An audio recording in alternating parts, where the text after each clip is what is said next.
കേരളത്തിലെ പൗരാണിക ക്ഷേത്രങ്ങളിൽ ശ്രീകോവിലിന് ചുറ്റുമുള്ള ചുറ്റമ്പലത്തിനകത്തും മുഖമണ്ഡപത്തിൻ്റെ മച്ചിലുമായിരുന്നു ചിത്രങ്ങൾ വരച്ച് അലങ്കരിക്കാറുള്ളത്.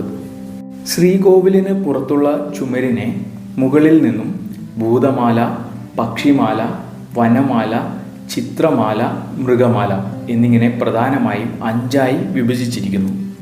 ഇതിൽ ക്ഷേത്രപീഠത്തിനു മുകളിലായി വിസ്തൃതമായി കാണുന്ന ചിത്രമാല ഭാഗത്താണ് ദേവീദേവന്മാരുടെ ചിത്രങ്ങൾ വരച്ച് അലങ്കരിക്കാറുള്ളത്.